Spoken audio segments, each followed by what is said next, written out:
TV KPM. Hello, Assalamualaikum.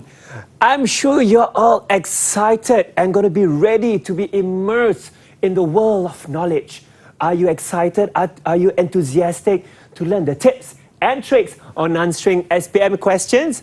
Do I hear yes? That's the spirit, and you are on the right track because you are now watching Sukses SPM 2021 Pecutan on Didik TV KPM, and my name is Hanif Sean, and you might be wondering what subject are we going to talk about today. It's definitely Kesusasteraan Inggeris or English literature, and you're going to be curious as well. Which teacher will be teaching us these tips and tricks to answer questions for English literature? Let's take a look at her profile.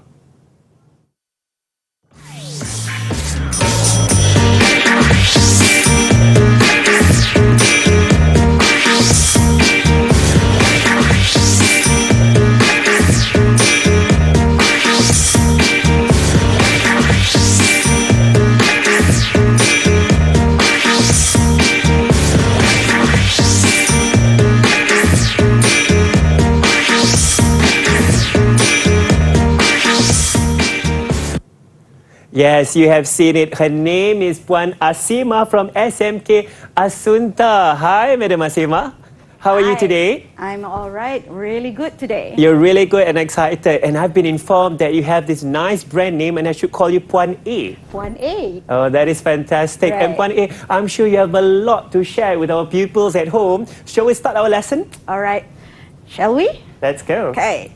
Everyone who's here with Hanif and I today, welcome to what we are going to consider or call a review lesson on Kesusasteraan Inggeris, otherwise known as the KI 2206 paper. Sort of like battle preparations, because literature, as you know, Sean, uses a lot of figurative language, right? That is so right. If we were soldiers going into war, what would be the weapons we are going to take with us? So today's review lesson is in preparation for D-Day, and D-Day is on the 22nd of March from 8 to 10:30 a.m. All of you out there, you've got your countdown before D-Day comes. It's going to be a 2-hour, 30-minute paper. Let's go. All right? This is nothing new. Of course, new to Hanif. Perhaps first time he's looking at it. Let's see if at the end of today I can convince him to register for the paper. All right. I'm getting nervous myself. The KI 2206 paper obviously is made up of 3 sections, A, B, and C.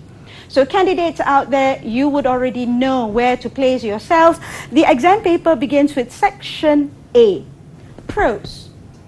Candidates would have chosen and prepared with their teacher whether they want to do 6 short stories or instead study a novel. Okay, what do you think? Would you do short stories or novel? Wow, I might consider the one novel though, Puan A. Okay.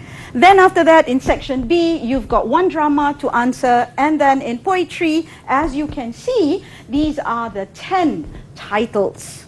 All right, so that's a quick overview of what candidates will be preparing for their battle on 22nd of March.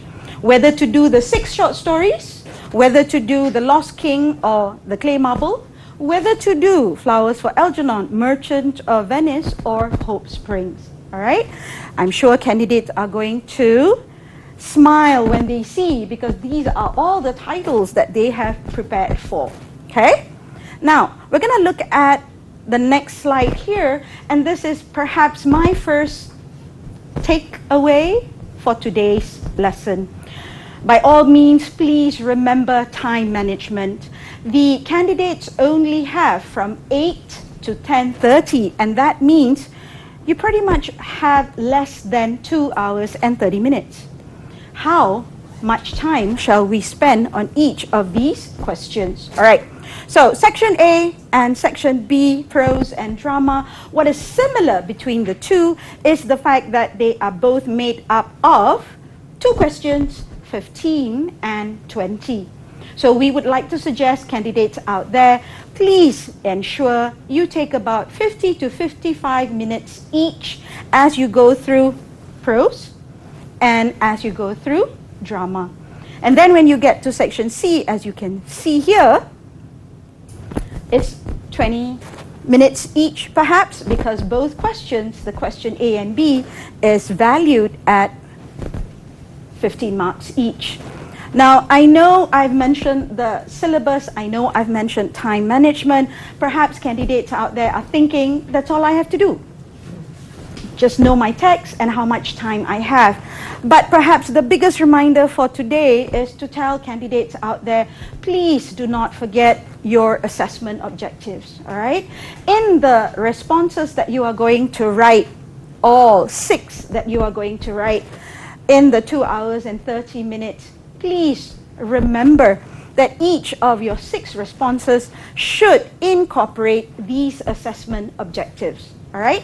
So, Hanif, first time listening, if you hear me say AO1, 2, 3, and 4, I'm referring to these, yeah? I'll take note. These are assessment objectives that candidates should know and incorporate into their responses. Do you know your text well? Can you support with textual evidence? All right? And then AO2, can you show that you have been able to infer and discern underlying meaning? So this is where we want our smart kids to be able to say, I have put the pieces of the puzzle together. All right? If candidates can give us 1 and 2, half the battle is already won. All right? And then, moving on. AO3 is assessment objective 3. Can you, the candidate, show that you are able to discuss effective use of language in the text? Choice of words, choice of poetic devices, how, where, how does it make the text more important, emotionally appealing? All those go under AO3. All right, and the last AO is perhaps my personal favorite, all right? Because AO4 is where you must prove that you have been able to not just read through the text, know the text well, support by providing evidence, right? But also able to tell very clearly in your responses, I have got a personal response. You can't read through a text and be unmoved by it. You can't read through a text and say, okay, done. I've read it, the story's over, I've answered the question, that's it from me. All right? If any response is to be considered comprehensive and complete, it is one that actually also has AO4. All right, candidates are expected to be able to show mature and critical response to text. Now, how about that? Oh, that's exciting, point A. And I'm curious as well, when you mention mature and critical response to text, that would mean the candidate would need to share his or her point of view on what is needed from the question? Correct. So, when we have a text that we've read through with the candidates and we have discussed, we not only discuss what's been happening within the plot. What did A do to B? How does B feel about A? We actually must eventually come to the point where we ask ourselves, how did I feel upon reading this text? Am I unmoved? Am I pleased? Am I disgusted by his behavior? All that goes into AO4. Thank you for that question. I think that is fantastic. And I'm sure all of us as well, when we read books, when we read novels, we do have a certain emotions being evoked when you read about a certain character. And this is what Puan A is sharing with us today. And she's going to share even more after this, because we're just going to take a very short break. And I'm sure you are still excited to know more. So make sure you stay tuned with us in Sukses SPM 2021 Pecutan Didik TV KPM. Didik TV KPM. Didik TV KPM. And you're back with us, and I'm sure you're feeling fantastic from our first section. Why? Because we have just received an overview of what we are learning today on Sukses SPM 2021 Pecutan on Didik TV KPM. And definitely the subject that we are covering is Kesusasteraan Inggeris, or English literature. With me, we have Puan Asimah, or we are able to call her Puan A. So I believe in this section we're going to be talking about prose. Am I right, Puan A? Right. Okay. If you're ready. I'm excited about this. Okay. If you can take a quick look, you will probably see what's on the left is something that we already took a look earlier. All right, showing deep knowledge of the text, able to discern underlying meaning from the text, discussing language use and providing personal response is what we hope all candidates can integrate and put together with the knowledge of these texts, right? As we mentioned earlier, candidates would have already decided and selected whether to work on 6 short stories or one of these 2 novel options. So, let's just say this is 22nd of March and you're sitting for the paper. I am. Okay. The first thing you see when you open up the question paper will be section A, prose. So let's imagine this is an overview of the questions you can see. All right? What you can quickly realize is the fact that, as I mentioned earlier, the A questions are extract-based, and these extract-based questions are all 15 marks each, right? Whether you're doing short stories, whether you're doing one of the novels. Okay, what makes it a little bit more challenging would be on the morning of the exam, the candidates will not know beforehand which 4 short stories are coming out. So what I have here are merely examples or sample questions of what could possibly appear. 4 out of the 6 could appear, and they could be turning 30, sambal without anchovies, thieving daughter, and birds of paradise. So if you're looking at the likelihood, 4 out of 6 actually means you must know your text very well. All 6 short stories, right? So candidates would have decided whether to do the 6 short stories or one of the 2 novels. And what I have here is an A question and a B question based on Min Fong Ho's The Claimable. Okay, take a look at the questions. Based on turning 30, 1A. What are your thoughts and feelings about Beverly at this moment in the story? Analyze the relationship between Aisha and her mother in this scene. That's the question based on thieving daughter. And then, if you look at novel 3A, you look at the question, it goes, in this incident, each character has a different opinion on how Dara was able to find her family. What do you think of their opinions? You will realize and remember what your teachers have told you. These A questions are restricted, clearly restricted to the extracts that they have given you. All right? Whether it is turning 30, whether it is a different short story, whether it is the claimable, an extract-based question means you do not have the liberty to lavishly and generously tell your examiner, oh, I know everything about this text. That's not going to get you anywhere. So your analysis and your response is entirely based on the given extract. Okay? So that's the first thing I'd like for everybody to remember. An A question based on the extract, valued at 15 marks, must show, convincingly show, that you know your text and your analysis of the given extract. Whether they word it as this moment in the story, whether they word it as in this scene, whether they word it as in this incident, you realize you have not been asked to mention anything beyond, anything before, anything after. So don't go there. All right, don't go there. Moving on, if you're looking at the B questions, you will realize they also have something in common.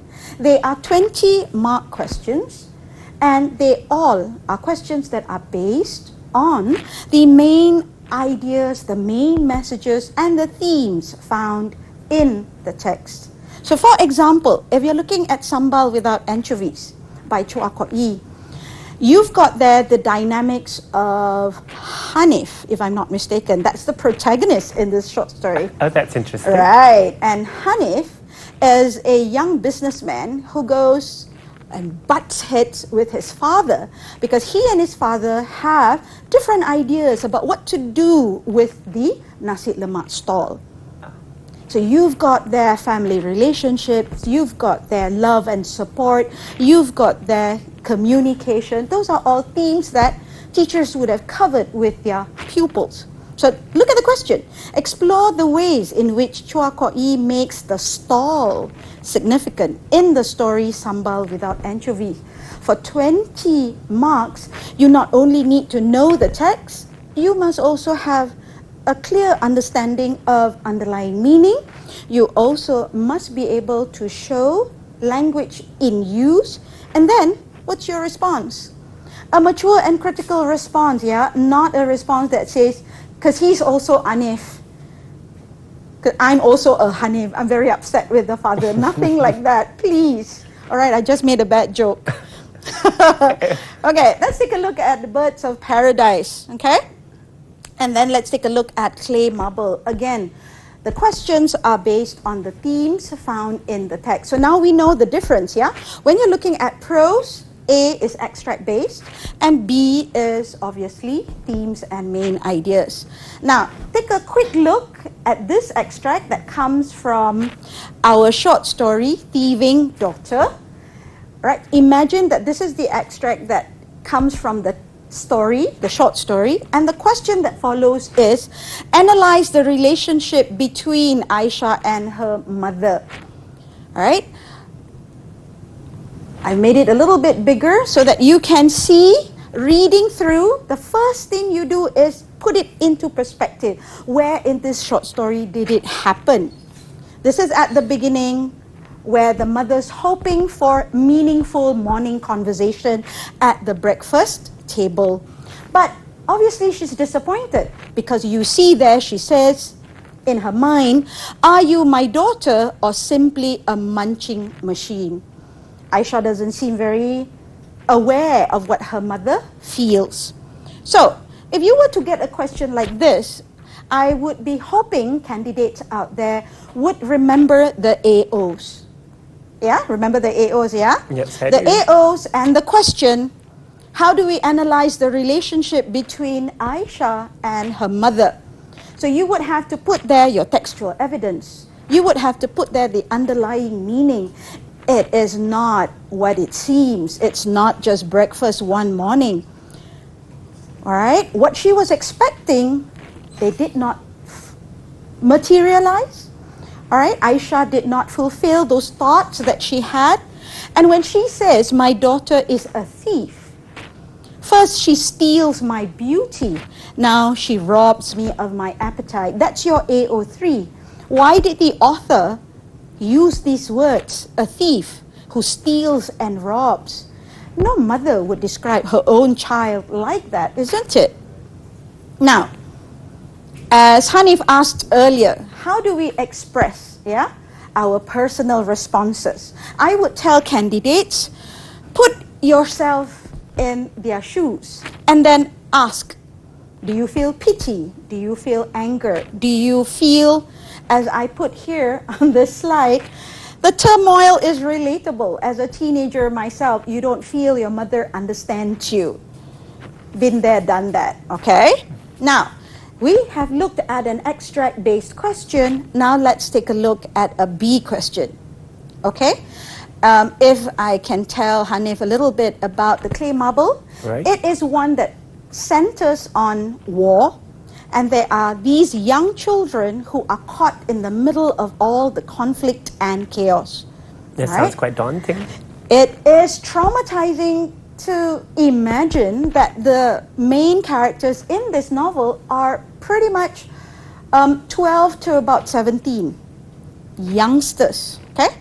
If the question was analyze Jantu's ideas about war in the novel, what I would expect candidates out there to quickly do the moment they see that question is to quickly remember all these main ideas. What did she go through? What did she feel? How was she influenced by everything that happened? And once you've done all that, you will be able to move on to this. All right? And I'm hoping candidates will always be able to get to this template for 20 marks. All right. Analyze Jantu's ideas about war. What is the AO1 that's relevant to this question? All right, what is the AO2, the underlying meaning? When she says there, those that are fighting in the war only care about themselves. The children who are caught in the war, they are defenseless and they are suffering with no protection. What about AO3? I love this example, personally speaking, because Jantu tells Dara, they don't use soccer balls, they use us. So Jantu is telling Dara, these politicians, they don't care about our welfare, but their own personal benefits and gain. That's what you need to put in, because that's what the question wants. And finally, what would you say about war? I think it could have a lot of negative repercussions. Right. So we would expect candidates to be able to delve into their emotions, imagine what Jantu and Dara have gone through, and be able to say, at least, I am sad to note, sad to read, that Jantu's dreams have now been destroyed. And spoiler alert, Hanif, Jantu doesn't make it. Oh no. Right. In this tragedy of a novel, Jantu doesn't survive the war. Oh wow, okay, that is sad news to me, but perhaps on a happier note, I will try and check out my character in Sambal without anchovies. I'm sorry, Sambal without anchovies. I think that's very exciting. While I'm going to talk to Puan A about that character, let's have a short break, but make sure you stay with us on Sukses SPM 2021 Pecutan on Didik TV KPM. Didik TV KPM. Didik TV KPM. And welcome back to Sukses SPM 2021 Pecutan on Didik TV KPM. And I've just read a bit about Sambal with anchovies, and there's a character in there named Hanif, which is, I feel, has a bit of same characteristics as I am, though I'm quite assertive, and I noticed that he might be a bit assertive as well. And definitely today we're learning about Kesusasteraan Inggeris, which is English literature, and with me we have Madam Asimah, or we can address her as Puan A. And Puan A, I think in this section, where section B, we're going to talk about drama. All right, okay. Ready? Yes, I'm ready to be dramatic. So we're leaving behind the short stories where Hanif and his father argue about the nasi lemak stall, and we're moving on to drama or play. And those of you who've already decided, you know and recognize very well these texts. A lot of you probably have fallen in love with Flowers for Algernon. It is a radio drama which features a slow male adult learner and his mouse. Then you have Merchant of Venice, of course, an iconic masterpiece from William Shakespeare. And the third option for drama, Hope Springs. Again, I ask that all candidates out there, please remember, whatever questions come your way, remember your responses need to incorporate the assessment objectives. All right? Knowing your time frame and knowing your texts well is not going to be enough. All right? So the first 35 marks have gone. Now we're going into section B, drama, and let's imagine these are the 6 questions. All right? Candidates would have to choose which drama they wish to answer, okay? Whether Flowers, Hope, or Merchant of Venice. Sometimes I call it MOV, right? Again, pretty much like what you saw earlier for prose, which is in section A. The 15-mark questions are all based on an extract. Again, that reminder stands tall. Please do not overly, lavishly fill your answers or responses with points that are not from the extract. Okay, I'm gonna show you a bit later. But before that, let's take a look at the B questions. All right, the B questions for the dramas that we have here today. Take a look. Reality, often far from expectations. Analyze the role of a character, the ringleader in Hope Springs, and the importance of loyalty as portrayed by Shakespeare in MOV. Clearly, you can see when you're looking at these 20-mark questions, the B questions, you need to have a deep understanding of the themes. Love, friendship, challenges in life, resilience, perseverance. Those are all the ideas you bring in with you into the exam hall. Okay, now let's take a look at Merchant of Venice. A question, how do you feel about Portia at this moment in the drama? Obviously, we know who Portia is. And in this extract, all right, it starts off with Portia saying to Shylock, "A pound of that same merchant's flesh is thine. The court awards it, and the law doth give it." Shylock is obviously delighted and pleased because he feels Portia, who's actually in disguise. This is a clever young woman, okay? She's in disguise as a lawyer, and she has said in front of everyone in the court, Shylock has a valid case, a legal point against Antonio. But then you go on to read, and then she says, all right, at the end here, prepare thee to cut off the flesh, right? Prepare thee to take off that pound of flesh, as in the contract between Shylock and Antonio. But shed thou no blood, nor cut thou less no more, but just a pound of flesh. And that's the loophole that Shylock did not expect. And this exciting moment in MOV comes from Act 4, Scene 1. So the moment candidates see this, they should know where in the drama did this take place. How do they feel about Portia? Would you imagine her to be the villain? The heroine? Did she do something right? Did she do something not right? Okay, that's all part of the AO4. So, let's take a look at some of these points that are here. In this courtroom scene, it was satisfying. That's what I've put there. It was satisfying to see Portia cleverly tricking the vengeful Shylock. Who's saying that? I'm saying that. And when I say that in my essay, that's clearly AO4. Right? When I continue by explaining more about the extract, and I'm putting in my textual evidence. As you can see, these are all colored in blue. I've already covered my AO1 and 2 when I am able to use all these textual evidence and elaborate. Okay? 1 covered, 2 covered, 4 covered. What's left? Only 3. Only 3. So where is our AO3? How did Shakespeare use language effectively here? So I've got there these words and expressions in orange.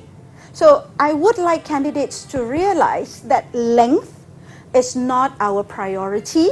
We're not looking at long answers where you throw in everything. The common expression in joking manner, of course, is throw everything in but the kitchen sink. No. Here, you're going to talk about Act 4, Scene 1. And specifically, you're going to react to Portia. What do you think about her? What did the others think about her? Right? So you've got your AO1, AO2, AO3, AO4, and it is only then your response or your essay is considered complete and comprehensive.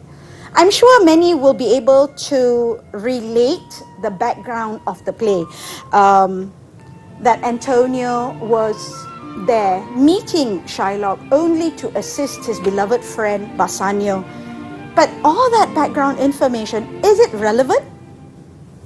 Perhaps not. Right. It's not relevant to this 20-mark question. What you are going to 15-mark question, sorry. What you are going to focus on is the extract. So you're not going to mention the other characters. Who are you going to focus on? Portia. Portia in disguise. Portia pushing Shylock into a corner, telling him that because he pushed for this in a court of law, it is considered an attempt of murder. Do you know Merchant of Venice, Hanif? Well, I think I will start reading it after our show. But it does sound very exciting. Right. So, as I mentioned earlier, when you say satisfying to see Portia tricking the vengeful Shylock, when you say Shylock falling for her trick and Portia playing with his emotions, that's your reaction. You are reacting to Portia in the extract. That means, ladies and gentlemen, you are doing a good job. You are on the right track. Okay? When you put there, I realized only later, the expression something else was a foreshadowing. That's a device. Because a foreshadowing tells us something that might have happened, going to happen in the future, right? So there you have it. The Merchant of Venice. And I think that's exciting for Merchant of Venice, which I'm going to start reading after this show. And we have a bit more after this, where I think we'll be talking about poetry. Is that right, Puan A? Correct. Right, so if you want to know about poetry, make sure you stay tuned with us on Sukses SPM 2021, Pecutan on Didik TV, KPM. Didik TV KPM. Didik TV KPM. Welcome back on Sukses SPM 2021, Pecutan on Didik TV, KPM. And right now, we have Madam Asimah, who addressed as Puan A, and she's going to be teaching us Kesusasteraan Inggeris, or English literature. And I believe in this segment, we're in section C, where we're going to learn about poetry. It's definitely one of my favorite things to learn. Okay, ready? I'm excited still. So we've covered section A, prose, and we've covered section B, drama and play. So that means we've come to the last section of the exam paper. And this section, poetry, is made up of questions that come from 10 poems. These 10 poems, I'm guessing all these students out there are now really studying. And I think one of the biggest advantages that candidates out there have is the fact that with this new format, they do not have to memorize every single bit. Unlike the previous format, candidates will have all the poems provided. All right. So as long as you have done your work, studying and revising, the poems are going to be there, appearing in your question paper, guiding you. And that's such a load off, isn't it? There's so much less stress. So these are the 10 poems that all of you would have already thoroughly studied. I'm going to show you 4 example questions. All right? Let's just say Hanif is sitting for the paper, and this is 22nd of March. All right? 8 to 10:30. Hanif has finished with section A. Hanif has finished with section B. He's gotten now to section C. All candidates need to select whether they want to answer question 8A and B or 9A and B. I do not know which 4 are coming out, so I always tell my pupils, be ready with all 10. There's just no escaping knowing all the 10 texts there. Okay? But what I have for everyone to see today is a collection of 4 poems. So let's just imagine, Hanif, that you've got 8A, Daffodils, by William Wordsworth, 8B, The Tiger, by William Blake. It's a William combo. You can see that. And then 9A, you've got 2 Autumn by John Keats, and then 9B, If by Rudyard Kipling. The first thing you need to do when you open up to section C of the question paper is to decide. Do I want to do Daffodils and Tiger, or do I want to answer Autumn and If? Candidates cannot say, I would like to choose and mix, because the pairings would have already been set. So that's why we always tell our candidates, be sure to know all 10 poems. All right, let's take another look at all 4. Unlike section A, unlike section B, where you saw A questions based on extracts valued at 15 and theme questions valued at 20, what you see here with the 4 poems is the fact that each of these 4 are valued at 15. 15, 15, 15, 15. So perhaps candidates are going to be asking, are they all exactly the same? Generally, what we expect to see in the question paper on the 22nd of March would be A questions, if you're looking at examples there, pretty much sound more like technical questions. Do you know your use of language? Do you know how devices have been used? Take a look at the A questions there. Based on Daffodils, how does Wordsworth use language to convey nature's ability to offer us comfort? Use of language. And then to Autumn. How does John Keats use language to show the abundance of the autumn season? So it's very clear. All right, it's very clear that the requirement of the task cannot run away from candidates discussing use of language. So you're going to look at the poem given, you're going to throw in everything that you feel is appropriate for discussion. Okay, and we're going to go there very soon. All right, if you're looking at Tiger and If, you're going to ask me, are they the same? Are they also technical in nature, where I need to show I understand use of language? All right. If you compare or contrast, Hanif, you will see the A questions and the B questions, they are of a different nature.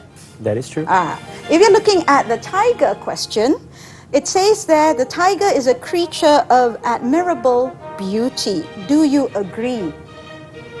You have to decide. You cannot stand on the fence. You have to agree or disagree. And then, if you're looking at If by Kipling, all right, a life of honor is one that contains good values. Candidates would be expected not just to know the poem, discuss the poem, but relate it to the given statement. All right, so if they know the poem well, if they've done their research, this will be a piece of cake. All right, so I mentioned 2 Autumn earlier, and what I have for all of you to see right now is an example A question. All right, an A question that goes, how does Wordsworth use language? Don't forget, language use, to show the abundance of the autumn season. All right, so when you open up to section C, poetry, first thing you will see would be the poem itself. The poem's provided, no worries there. What's colored for you today, for you to better understand, that's what's not going to be there. So you really need to know your stuff, okay? What I've put here as an example is, let's just imagine Hanif is answering right now, okay? Autumn by Keats, and he gets the question, the abundance of the autumn season. Oh no, what do I do? The abundance that is seen in the autumn season as conveyed, as shown by John Keats, whether literal or figurative, is seen throughout the 3 stanzas. And what I've done is I've moved those main ideas into this box here. All right? I'm sure, Hanif, you can see the abundance of the autumn season. What I translated that into would be an abundance of harvest, an abundance of activity, and then an abundance of beauty. That means candidates already know you can't run away from discussing the entire poem. All right? So what I did was, as you can see, I mentioned here, this is like a recap for candidates. I mentioned here, when you're looking at the harvest that takes place during the autumn season, what do you see? A lot of visual imagery. The season is lush, plentiful. There's ripe harvest of grains, of plants, of fruits. Where does it all come from? The conspiracy or the friendship, working relationship between the autumn season and the sun. So you're actually discussing Mother Nature at her best. You're discussing how nature has managed to create all these magical treats during autumn. So if you break it into three, abundance of harvest, activity, and beauty, you could then already lay out your response, all right? When you lay out your response, you would work out the first stanza and then relate it to the abundance of harvest. Where is that? All right, I'm going to test Hanif now and ask him if any words catch his eye where harvest is concerned. I could see, it says that, and fill all fruit with ripeness to the core. Would that be an appropriate answer? An appropriate textual evidence. Thank you so much. So when you're looking at abundance of harvest, the fact that during the autumn season, everything is lush and in abundance, you're going to look at obviously these verbs, all right? Your load and bless, your bend, your fill, your swell, your plump, your later flowers, and then your clammy cells. All these already strengthening your idea about the abundance of harvest as seen in the autumn season. Okay, so Hanif is on the right track. He's then going to go on to the second stanza. He's then going to talk about the abundance of the autumn season where activities are concerned. Test you again. What words do you think are appropriate as textual evidence? Since it's mentioning activity, could it be the last line when thou watchest the last oozings hours by hours? All right, because great I'm answer hours there. by hours Correct.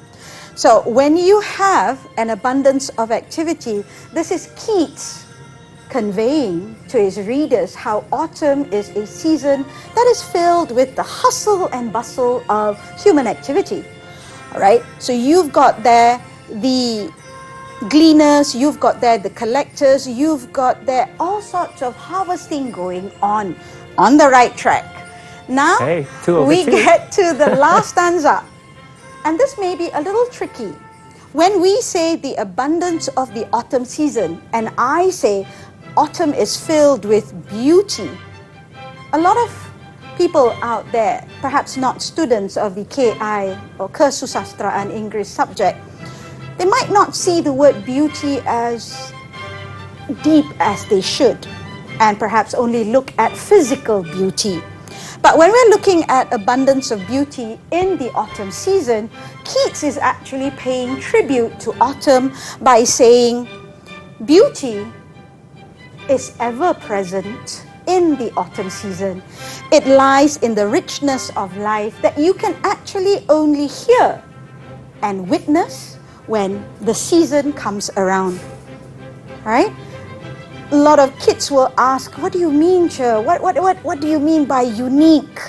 So I always have to say, autumn has a role to play, a special and unique role with the other three seasons, all right? So when you get to the bleat of the lambs, the singing of the crickets, the whistling of the robins. Those are all sounds that you can only hear during Autumn. right. Definitely. And that's what makes autumn special. There you have it. We've been able to answer a 15-mark question based on the poem given. How does Wordsworth use language to show the abundance of the autumn season? Okay, honey? Yep. I guess I could answer it quite well so far. Want to do the paper on the 22nd of March? I could try. Well, I've been really paying attention. Okay, let's take another look here. Right, Tiger by William Blake. Before we go off today, do you agree or disagree with the statement given? If you agree, provide your AO1, 2, 3, and 4. If you disagree, you don't think the tiger is a creature of beauty, where do you stand? What are your points of reason? So one might say, the tiger is a beautiful creature. So yes, I stand for agree. All right. Another candidate might say, I disagree because the tiger's features are not pretty, not beautiful, but frightening and scary. So candidates must come to a stand, and candidates must justify with an outline of a response. I generally ask my pupils to make sure that their template has paragraphing.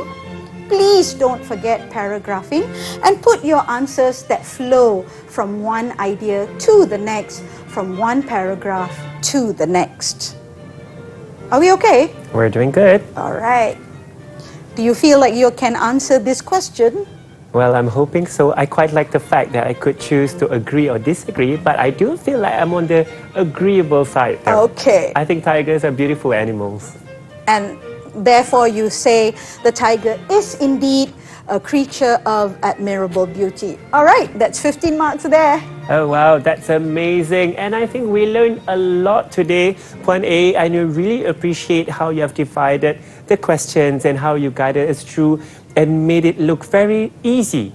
In fact, made it look very easy. And for someone who was not able to learn these different poems and drama, I think I've learned quite a lot today, and it's very exciting. And with that, definitely, I would like to thank Madam Asimah Amaluddin from SMK Asunta Petaling Jaya and Most Puan A. welcome. If I could address you, it has been an amazing session. Well, I'm sure my pupils, my friends at home, you have learned a lot. I have learned a lot as well today. And just a little bit of a tip for you, especially when we learn literature and all the other subjects. Remember, the quality of our minds depend on the quality of our questions.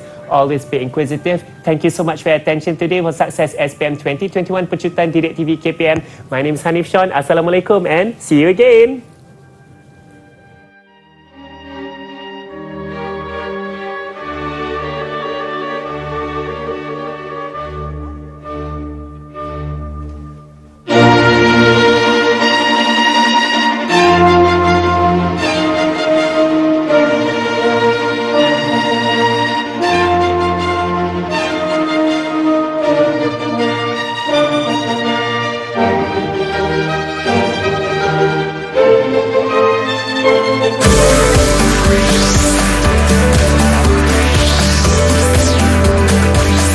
Didik TV KPM